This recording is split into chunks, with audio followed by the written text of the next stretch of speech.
everyone, welcome to Shearants where horror and supreme. Today I'm once again talking about Ghostbusters. So this time it's the new movie Ghostbusters Frozen Empire, and well, it's very weird to say the least.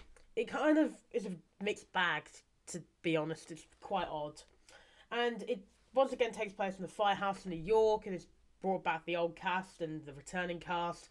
And I think it's alright, so let's get into that.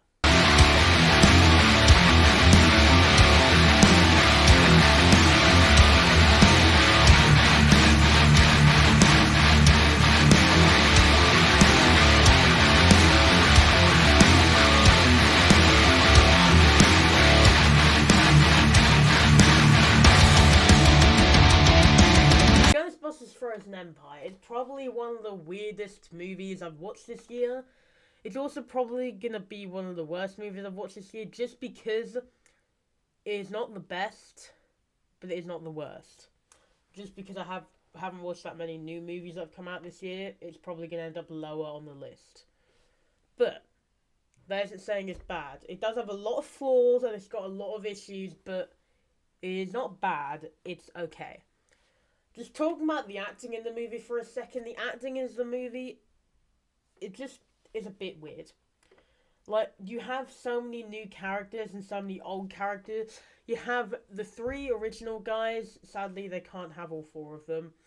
And, of course, the three returning characters of McKenna Grace, Paul Rudd, and I was about to say Will Byers.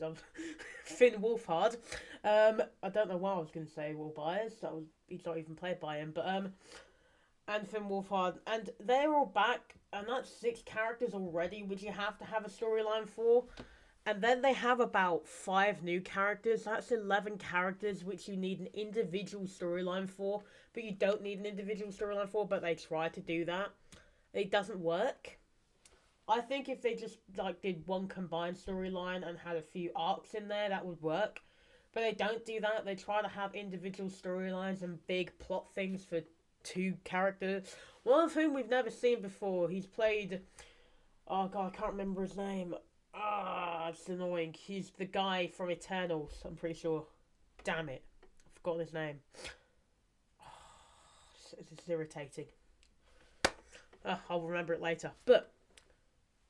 his character in the movie is just one of the weirdest because he's funny, and I feel like this movie does have a lot of comedic parts in it, but his character kind of adds this new thing to the story where in the third act it's kind of just a bit all over the place.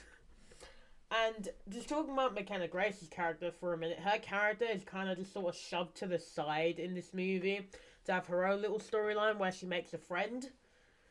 Yeah, friends are good, but, I came here to watch a Ghostbusters movie, not Toy Story.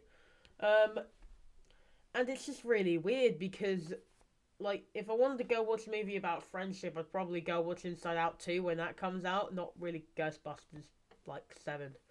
Not 7. It's the 5th or 6th one that's out there now, I believe. Yeah, 5th. But it's just all over the place, and her character, as I was saying earlier, is sort of shoved to the side because, of course, she's the youngest member of the team.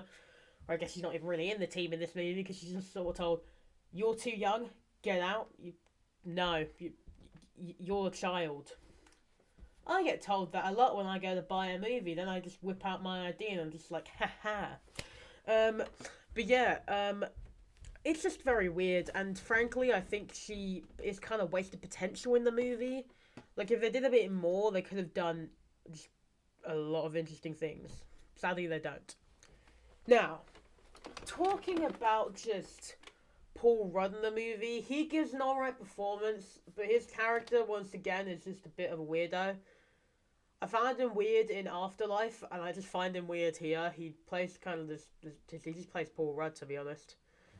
It's kind of like Jason Momoa. Jason Momoa just plays Jason Momoa. Paul Rudd just plays Paul Rudd.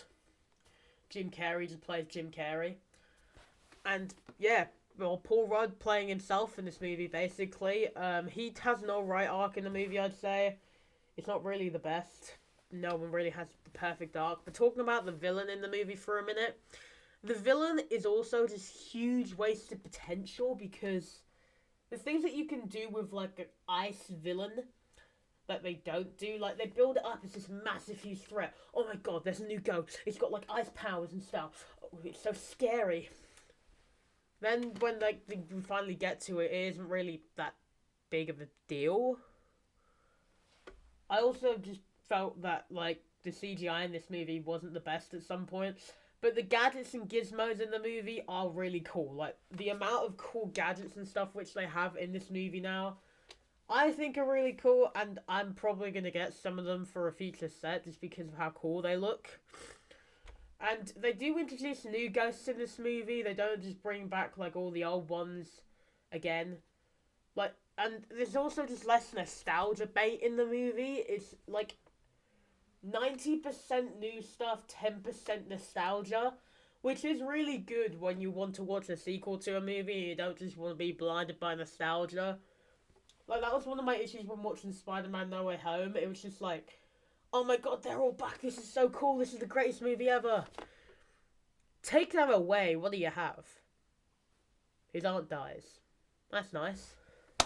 But yeah, that's just pretty much it for this video. What do you guys think about Ghostbusters Frozen Empire? Please let me know in the comments below. If you haven't seen it, are you going to? If you have seen it, what do you think about it? Until next time, though, I'm gonna go. Bye-bye.